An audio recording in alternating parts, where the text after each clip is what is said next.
Now that we've had a ton of opportunity to witness Expertise Boudica Prime and Expertise Henry in action, it's time to update the legendary tier list with the very best commanders in Rise of Kingdoms. And spoiler alert, for most people, all you really need to know is that the 3 commanders to invest in right now are Boudica Prime, Skippy Prime, and also Nevsky. And before I dive into the entire tier list, let me tell you about the sponsor of today's video, a game where there are actually no commanders at all. This is War and Order, the sponsor of today's video, and I've been enjoying my time playing this game for the last 3 months. And unlike Rise of Kingdoms, where the commanders that you have matter a lot, in this game, there are other things that you go and collect. There are no commanders. So, for example, there are artifacts, and those artifacts can give different stats to different units. At any time, you can have 5 artifacts active, like this Athena's Aegis, which is all about boosting up your infantry. And just recently, they added something to the game called totems, and maybe this is the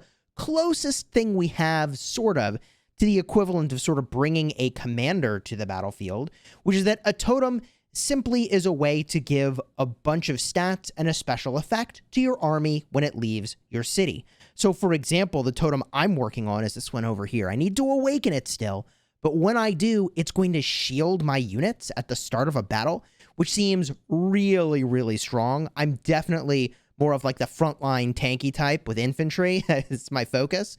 So I'm really hyped to work on this particular totem. And the last thing I'll talk about that you have to work on in this game, besides a commander, is actually your beast. And the beast, I mean, I've got a pretty sick looking skin on my beast these days. This was a phoenix, and now it's sort of looks like an ice dragon of sorts. But if you want to join me in War and Order, there's a link in the description to download the game.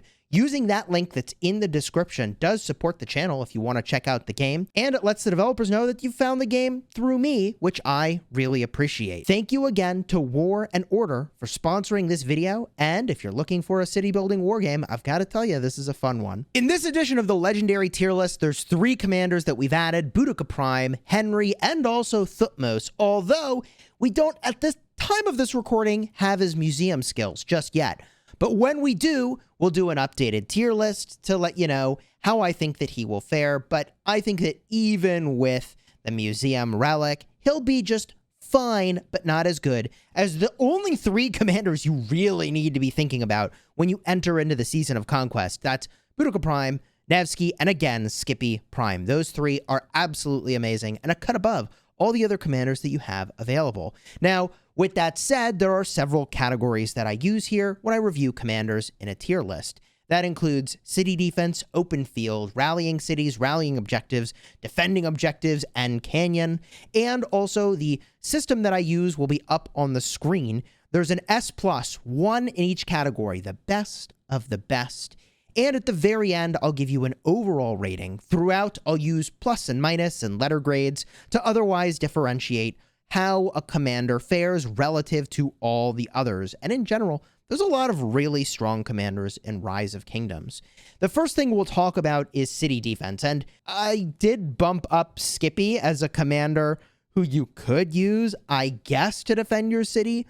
But otherwise, city defense as a category is unchanged. The best 2 commanders to defend your city are Theodora and YSS. And let me tell you, if you have ever watched someone try to defend a structure with the wrong troop type in it, they get absolutely obliterated. Your city has mixed troops, YSS and Theo buff mixed troops. It's just very logical. It's possible that in a not too distant future, maybe 2 months from now, we'll be talking about a new leadership commander that's really good for defending a city.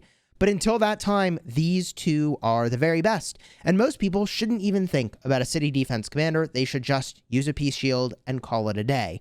The category that you really should be thinking about is open field fighting. This is where there actually was a bunch of change, and I actually lowered a bunch of commanders' ratings. So I'm going to start by the commanders that I actually lowered the rating for. And the first commander I want to talk about is actually Gilgamesh. The reason I've lowered his rating is that he has a health reduction debuff. And that was really cool. And it overlapped with Ethel, but you were okay with it because it was on a really high power archer commander. But now that you've got Skippy Prime, who I would argue is the best open field commander, doing that same health reduction, Gilgamesh loses a little bit of value. He doesn't have March speed. This is one of his 2 debuffs is now rendered somewhat useless. He will not be a great long-term investment for the open field at this moment in time, okay? I bumped him down to an S-. I think that is only going to continue to be his trajectory, getting less and less valuable as more high-power commanders enter into the game. And similarly, Amanatori and Artemisia, I bumped them down from S to S-. They're a great pair in the open field. I use them all KVK. Don't get me wrong. But the problem is that they are starting to really get outclassed for the damage on commanders like Boudica Prime, Skippy Prime, that not only have the damage, but they also have the utility. And commanders that only do damage are extremely replaceable. And unfortunately, Artemisia even has a buff to an enemy troop. There is a chance when she attacks to increase the skill damage of the enemy. This was really cool when people were running around with Richard I, and you would hit him with the damage over time, and there was no upside. But these days, the amount of skill damage boost people are getting when they use Nevsky and Boudica Prime and Skippy, it's getting a little out of hand. This is a massive boost to an enemy. So Artemisia is falling out of favor in my eyes. It's not a great time to be investing in her as a commander. I bumped her down to an S-. And there's more. Hey, by the way, if you're enjoying the video so far, do me a huge favor. Throw a like on here and consider subscribing to the channel. It supports the channel tremendously, and I really appreciate your support. So thank you for subscribing and tossing a like on the vid. The beloved E-Song. I know, people are going to get really mad, but I'm just here to tell you the truth as I see it. I'm not here to make you feel bad about an E-Song investment, because I don't know how I would make it through KVK seasons 1, 2, and 3 without maxing E-Song in that journey. I would do it. I still would do it. I'm still going to use Boudica Prime and E-Song together on my restart account. But I have to differentiate for you. I have to show you that there is a difference between a commander like Nebu, who has a great debuff, also has AoE damage, has defensive stats and march speed, and a commander like E-Song, who does have good AoE damage, but is not as good in the open field, which is what this category is, as other commanders that are making their way into the game, especially like Boudica Prime. Like, he is not at the same caliber as Boudica Prime. And if you look at Boudica Prime, Nevsky, Skippy, they all have march speed.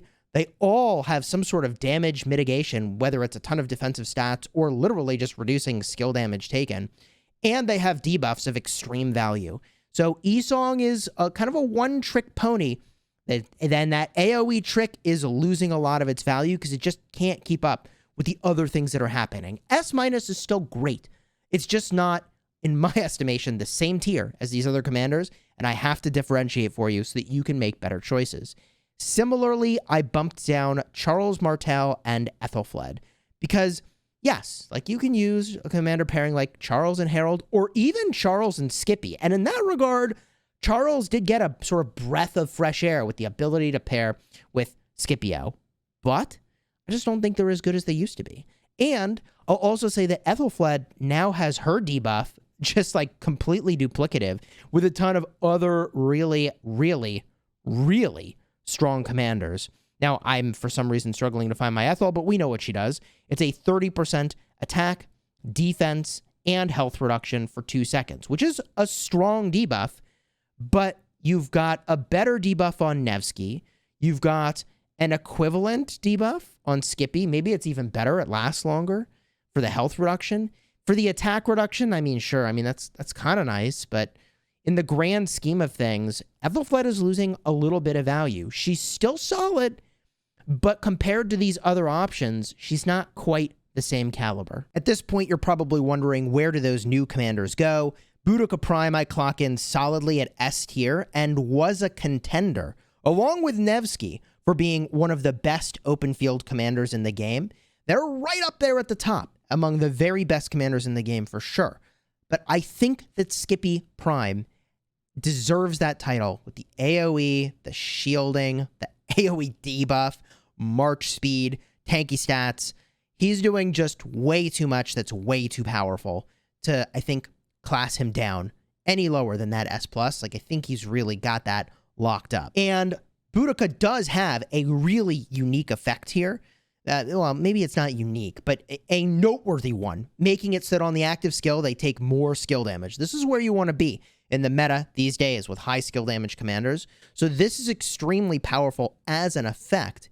And unlike Henry, who unfortunately has no real remarkable characteristics for the open field, which means he will be extremely replaceable in the open field down the road. So this is a commander you only invest in if you will rally, and also you could get a little side value in the open field. And I think he's solid. I gave him an S-.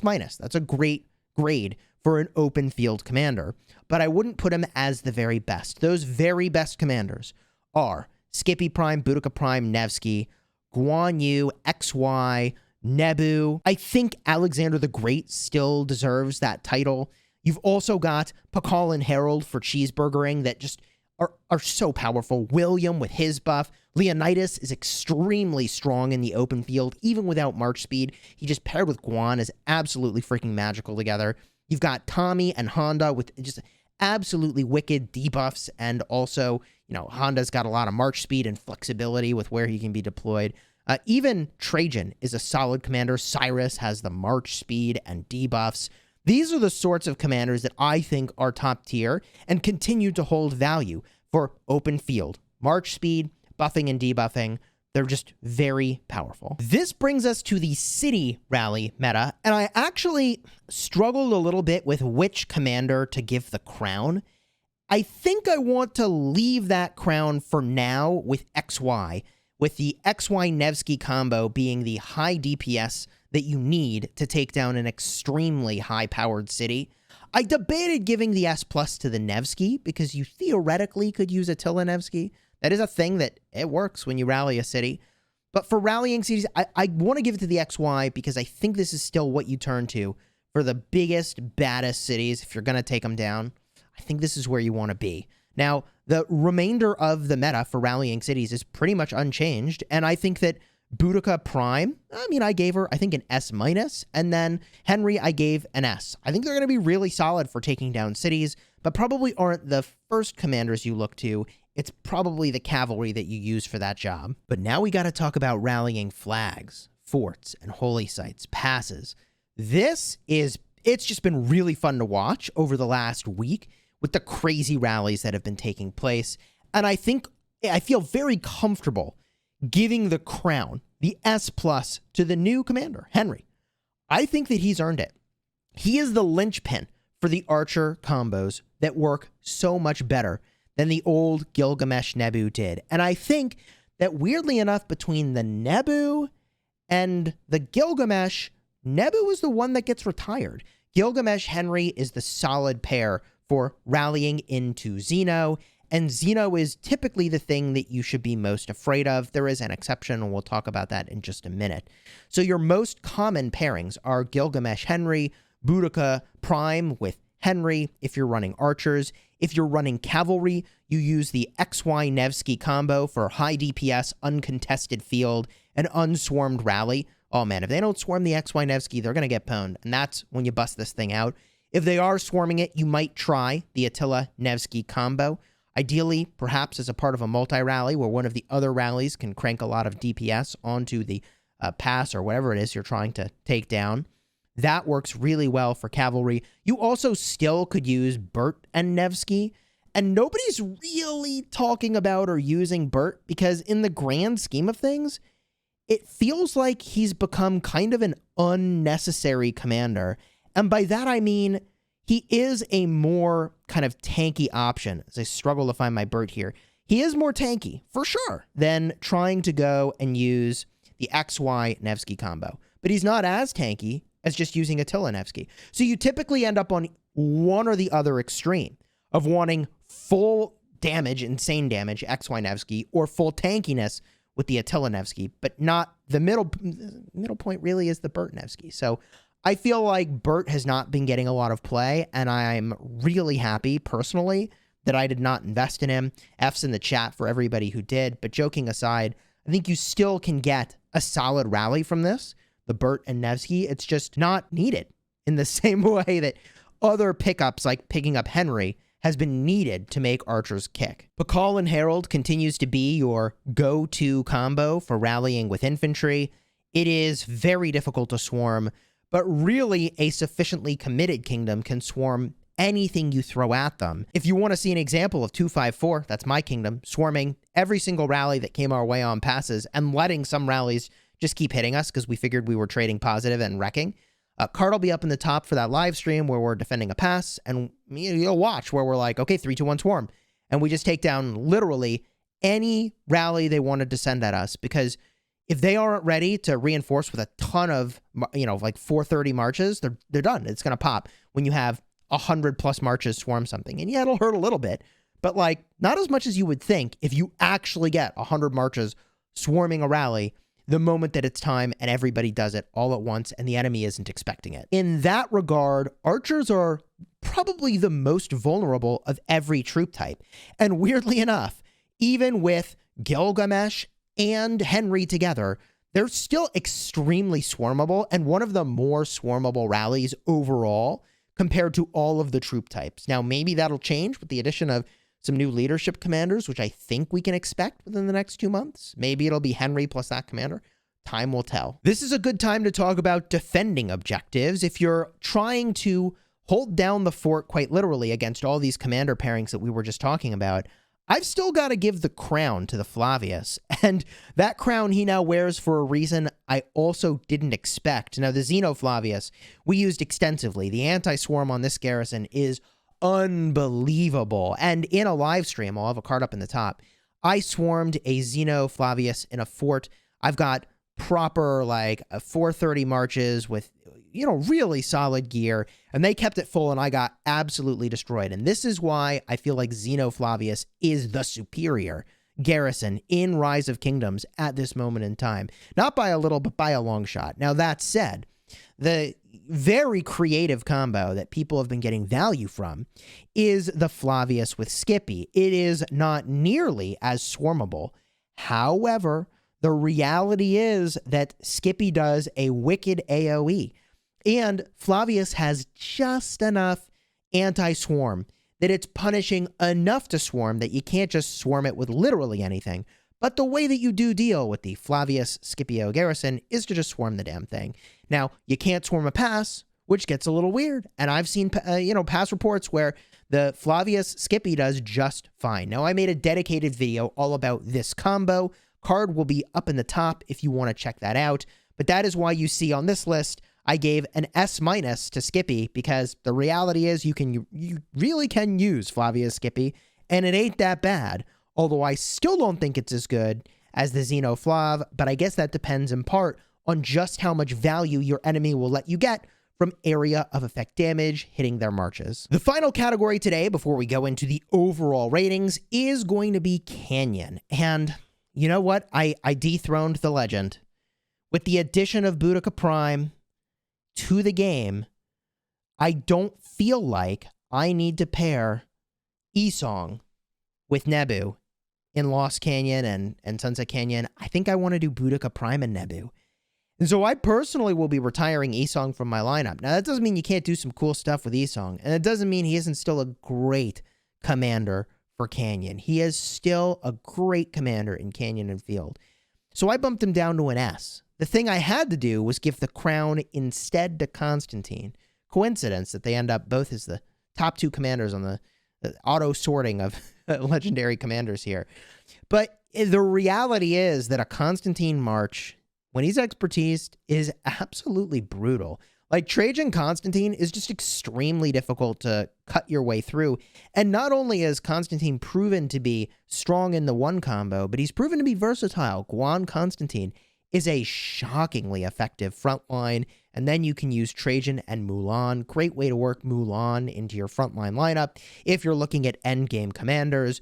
But I just had to give this shout out instead of Esong, because I'm taking him out of the lineup, to Constantine, who is definitely staying, and I don't know how he will ever leave the front line of my Canyon lineup, but that perhaps will be a couple years down the road when we see something like that happen. Should you invest in Constantine for Canyon? Absolutely not.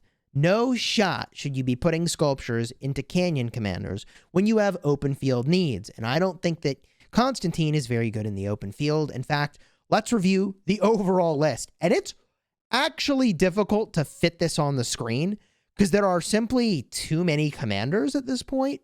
I really am going to have to think about how to condense this list. But very simply, the 3 commanders you need to know about are Skippy Prime, who I think is the best commander overall in the game right now because apparently he can defend stuff and he can field fight and he's great in Canyon.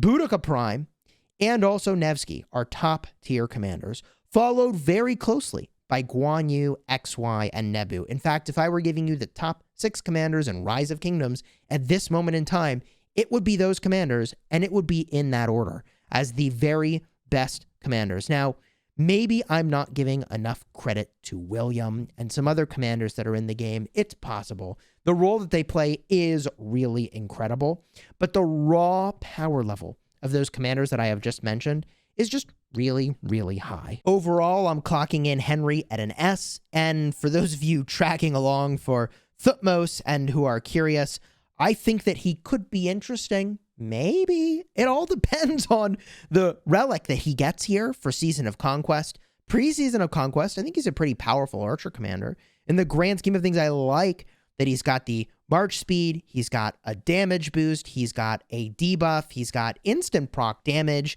He actually has a lot of things that are really powerful and we would like to see. The only thing that just really hinders his effectiveness is the active skill. I think he'll be a Titan pre-Season of Conquest. Isong Thutmose, I think, is going to be actually quite strong, and you might try them in the other order. I suppose the support tree will be better, Thutmose, Isong. That's probably how I would do that. However, if he gets a big boost from his relic when they add that into the game, which is coming in the next patch, then man, let me tell you, Thutmose could be a contender. I still think even if they add like 300 damage factor, it's just way too low. Like 1,000 damage factor, it's just so low. It's really tragic. If they bumped it up by 700 damage factor, which is a lot, then he would be an okay commander in the Season of Conquest. Look, I'm just saying it as I see it. So I think that Thutmose ultimately won't play a major role, which is why I gave him overall just an A+, you know? I think he's a cool early game whale curiosity that unfortunately he doesn't have a unique enough set of debuffs. He'll be okay in Season of Conquest, but I don't think he'll be insane. The only thing that could make him maybe really strong in Season of Conquest would be if they add more skill damage taken increase, but I don't think that's what they'll do with the relic. I guess we'll see. And if you want to see how that unfolds, do me a huge favor. Subscribe to the channel, throw a like on the video as a show of support, and as soon as we know what the new relic is for Thutmose and the patch has landed, I'll be making a video about it. So by subscribing, you'll be sure to get that in your feed, ready for viewing as soon as it's available. If you have any other thoughts about this tier list or things you might have rated differently, I'm definitely interested in your comments down below. I read every single comment on my videos, although I don't always have time to respond to every single one. I try to do the best that I can. And if you want to watch the videos I mentioned earlier, where you see us swarm literally any rally that we sort of wanted to be able to swarm, or if you want to see where I get completely wrecked swarming a Xenoflav and why I think it's just so OP for garrisoning, card will be up in the top for those 2 videos.